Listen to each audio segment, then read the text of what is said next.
ဟုတ်ပြီနော်ကိုကဂျပန်ကိုလာမယ်ဆိုရင်ဘာလာလို့မှလဲ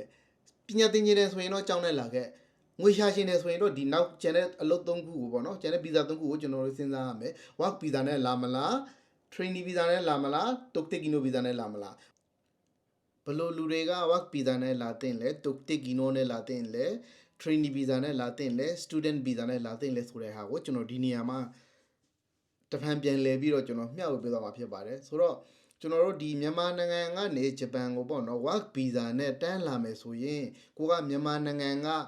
တက္ကသိုလ်တစ်ခုကဘွဲတစ်ခုအနည်းဆုံးရထားမှာဖြစ်ပါတယ်ပြီးကြတော့ကျွန်တော်တို့ဒီဂျပန်စာ level ကလည်း N3 N2 ပေါ့နော် N3 N2 GLPD N3 N2 level ကိုလက်မှတ်ရှိထားမှသာလျှင်ကျွန်တော်ဂျပန်ကိုတိုက်ရိုက် work visa နဲ့ရှောက်မယ်ဆိုရင်ပို့ပြီးတော့အဆင်ပြေနိုင်မှာဖြစ်ပါတယ်ဒီနေရာမှာရှင်းချက်အနေနဲ့ပေါ့နော်ကိုကမြန်မာနိုင်ငံမှာ IT တက္ကသိုလ်ကနေဒါမှမဟုတ် IT college ကနေ IT ဘွဲရ IT နဲ့ပတ်သက်တဲ့ဘွဲတစ်ခုရထားတယ်ဆိုရင်တော့ဖြင့်ကျွန်တော်ဂျပန်မှာIT ပညာရှင်ဖြစ်ရတည်မယ်ဆိုရင်တော့ဖြင့်ကျွန်တော်တို့ N3 level လောက်နဲ့လေခန်းတဲ့အလုပ်တွေရှိတဲ့အတွက်အဆင်ပြေနိုင်ပါတယ်တာမန်သိပ္ပံဘွဲပေးရဝိဇာဘွဲပေးရပါတော့တာမန်ကျွန်တော်တို့ဘွဲတွေနဲ့ဆိုရင်တော့ပြင်ကျွန်တော်တို့ GLPD N2 လောက်ကိုအနှိမ့်ဆုံးအောင်ထားမှကျွန်တော်ကတော့အဆင်ပြေမယ်လို့ယူဆပါတယ်ပေါ့နော်ဆိုတော့နောက်တစ်ခုကတိုကူတေကီနိုကဘယ်လိုလူတွေလာတင်တာလဲဆိုတဲ့ဟာကိုကျွန်တော်ဒီနေရာမှာအနေငယ်မျှဝေပေးပါမယ်ခင်ဗျတိုကူတေကီနိုကပညာအရေးရှင်ကန့်သက်ထားခြင်းမရှိတဲ့အတွက်ကျွန်တော်တို့ဒီဘယ်သူမဆိုလာလို့ရတယ်ပေါ့နော်ဘွဲပဲရဘွဲပဲမရ10တန်းပဲအောင်12တန်းပဲမအောင် no problem เนาะကျွန်တော်ပြဿနာမရှိပါဘူးဖြစ်တဲ့အတွက်ကျွန်တော်တို့တိုကူတေကီနိုကကိုကတိုကူတေကီနိုနဲ့လာချင်တယ်ဆိုရင်ပညာရေးချင်းကန့်သတ်ထားတာမရှိတဲ့အတွက်တိုကူတေကီနိုနဲ့လာမယ်ဆိုရင်လည်းပိုပြီးတော့လွယ်ကူပါတယ်ပေါ့နော်နောက်တစ်ခုကတိုကူတေကီနိုဗီဇာမှာကအရေးကြီးတဲ့အချက်ကဘာရှိလဲဆိုတော့ကိုကတိုကူတေကီနိုနဲ့လာမယ်ဂျပန်နိုင်ငံကိုကိုကစားတောက်ဆိုင်မှာလုပ်မယ်ဆိုရင်စားတောက်ဆိုင်သူတတ်မှတ်ထားတဲ့တိုကူတေကီနိုစားတောက်ဆိုင်ဆိုတဲ့ဘောနော် guide ရှုပ်ကြောဟုတ်ပြီနော်တုတ်တေကီနိုစားတောက်ဆိုင်နဲ့ပတ်သက်တဲ့လက်မှတ်ကတော့လိုအပ်တယ်ပေါ့နော်နောက်တစ်ခုကကိုကစားတောက်ဆိုင်နဲ့ပတ်သက်ဥပမာကိုကစားတောက်ဆိုင်ဝင်မယ်ဆိုရင်စားတောက်ဆိုင်နဲ့ပတ်သက်တဲ့လက်မှတ်ကလည်းရှိတယ်တိုးတော်ညာလည်းပဲ GLPD အောင်လက်မှတ်မရှိဘူးဆိုရင်တော့ကျွန်တော်တို့ interview တဲ့အဆင့်တွေကိုကျွန်တော်တို့ဖြတ်ကျော်နိုင်မှာမဟုတ်ဘူးပေါ့နော်ကိုကတုတ်တေကီနိုနဲ့လာမယ်ဆိုရင်တုတ်တေကီနိုကိုလာမဲ့နေပင်နဲ့ပတ်သက်တဲ့ကျွန်တော်တို့ဒီစက်ရုံအလုပ်ရုံနဲ့လာမယ်ဆိုရင်ကျွန်တော်စက်ရုံအလုပ်ရုံနဲ့ပတ်သက်တဲ့အောင်လက်မှတ်လိုအပ်ပါတယ်ပြီးကြတော့ကျွန်တော်တို့ဂျပန်စာ GLPD အနည်းဆုံး N3 အောင်ရင်တော့ကျွန်တော်တို့ interview တွေကိုကောင်းကောင်းဖြတ်ကျော်နိုင်မှာဖြစ်ပါတယ်ဗောနော်နောက်တစ်ခုကျွန်တော် trainee visa ကတော့ကျွန်တော်တို့ပညာရေးချင်းကန့်သက်ချက်မရှိဘူး GLPD ဂျပန်စာအရေးချင်းမလိုအပ်ဘူးဆိုပြီးတော့သူတို့ကတတ်မှတ်ထားတဲ့အတွက်ဒီ trainee visa ကတော့ဘယ်သူမဆို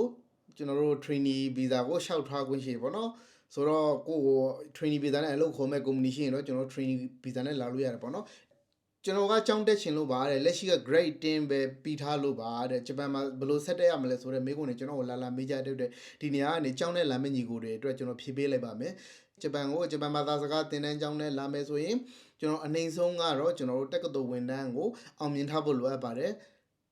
ဟုတ်ပြီနော်ဒါဆိုရင်ဒီနေရာမှာနောက်တစ်ခုကကိုကငွေချင်းမတက်နိုင်ဘူးဆိုရင်ကျောင်းနဲ့မလာတာအကောင်းဆုံးပါဂျပန်ကိုမလာခင်တခုစဉ်းစားမှာကကျွန်တော်မနေ့ကဗီဇာလေးမျိုးမျှဝေထားတယ်ပေါ့နော်တခုက work visa နောက်တစ်ခုက Toktekino visa နောက်တစ်ခုက training visa ကျောင်းသား visa ဟုတ်ပြီနော်ကိုကဂျပန်ကိုလာမယ်ဆိုရင်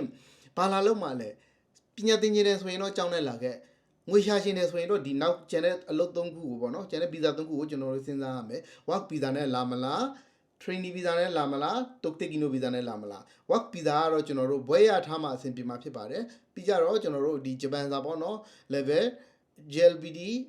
N2 အနှိမ့်ဆုံ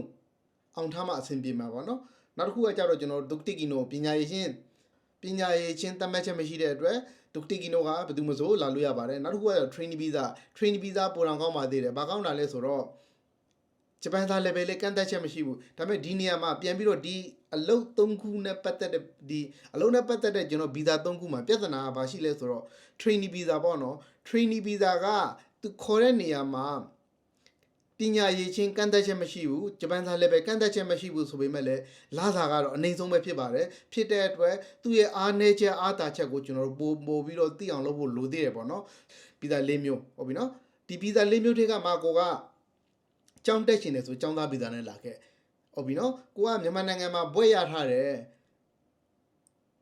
ဂျပန်စာ level လဲ N2 အဆင့် N1 အဆင့်စီးတယ်ဆိုရင်ကျွန်တော် work visa နဲ့လာခဲ့โอเคနော်နောက်တစ်ခုကကြတော့ဘာမှကျွန်တော်ကတော့ဒီ Tokutiki no ပဲစိတ်ဝင်စားတယ်ငွေရှာခြင်းတယ်ဆိုရင်သူ Tokutiki no နဲ့ပတ်သက်တဲ့ဥမာဘိုးဘွားရေးတန်နဲ့ဘိုးဘွားဆောင်ရှောင်းနဲ့ဆိုဘိုးဘွားဆောင်ရှောင်းနဲ့ပတ်သက်တဲ့ Tokutiki no စာမေးပွဲတွေကိုအောင်ဖြည့်ပြီးကြတော့ GLBT ကျွန်တော်တို့ N3 N2 ကိုအောင်ဖြည့်ပြီးရင်ကျွန်တော်တို့လာမယ်ဆိုရင်ကျွန်တော်ဂျပန်မှာကောင်းကောင်းအဆင်ပြေနိုင်ပါတယ်နောက်တစ်ခုကကြတော့ကျွန်တော်ဒီ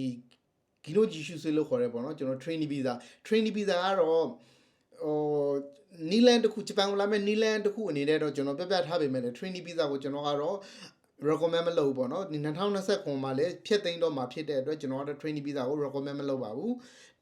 ပညာသင်ချင်တဲ့ဆိုကျောင်းသား visa နဲ့လာခဲ့တကယ်လို့ work visa ကိုနဲ့အဝင်ခွင့်ကြဖြစ်မယ်ဆိုကျွန်တော် work visa နဲ့လာခဲ့ပါနောက်တစ်ခုက Tokutiki no ပေါ့နော်Tokutiki no ကတော့လက်ရှိအချိန်မှာတော့ရေပန်းလေးစားတယ်တော်တော်လေးအဆင်ပြေတယ်ပေါ့နော်ကုန်ကြစည်လေးတက်တာတဲ့အတွက် Tokutiki no ကိုကျွန်တော် recommend လုပ်တယ်ပေါ့နော်ဆိုတော့ဂျပန်ကိုငွေရှာဖို့အတွက်လာမယ်ဆိုရင်တော့ကျွန်တော်ကတော့ Tokutiki no ရဲ့ work visa ရေကိုပဲကျွန်တော်က recommend လုပ်ပါတယ် Osusume လုပ်တယ်ပေါ့နော်ဂျပန်လိုပြောရမယ်ဆိုတော့ Osusume လုပ်ပါတယ်တကယ်လို့ကိုကဒီဗီဒီယိုကြည့်နေရင်နောက်ထပ်သိချင်တာပဲဖြစ်ဖြစ်တခုကိုစိတ်ထဲမှာမတင်မကျဖြစ်နေတယ်ဆိုရင်အောက်မှာ comment မှာရေးပြီးတော့မှတ်ထားခဲ့ပေးပါနော်ဒါဆိုရင်ကျွန်တော်အချိန်ရရင်ရတယ်လို့ကျွန်တော်ပြန်ပေးသွားလို့ရတယ်ပေါ့နော်အဆုံးထိကြည့်ရှုပေးတဲ့အရောက်စီတိုင်းကိုကျေးဇူးအများကြီးတင်ပါတယ်ဗျတကယ်လို့ကိုက YouTube မှာကြည့်နေတဲ့သူဆိုရင်တော့ဖြင့်ကျွန်တော်ကို like and subscribe လေးလုပ်ပေးသွားကြပါဦးလို့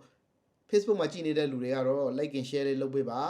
ပြီးတော့ကျွန်တော်ရဲ့ Facebook ကိုလည်း follow လေးလုပ်ပေးပါတကယ်လို့ကိုက TikTok မှာကြည့်နေတယ်ဆိုရင်တော့ပြင် TikTok မှာအပေါင်းလက္ခဏာလေးနှိပ်ပြီးတော့ကျွန်တော်အသေးလေးတွေပေးသွားပါလို့ကျွန်တော်ပြောကြရင်လည်းဒီဗီဒီယိုဒီမှာပဲအဆုံးသတ်ပြရစေဗျအဆုံးထိကြည့်ရှုပေးတဲ့ရောက်စီတိုင်းကိုကျေးဇူးအများကြီးတင်ပါတယ်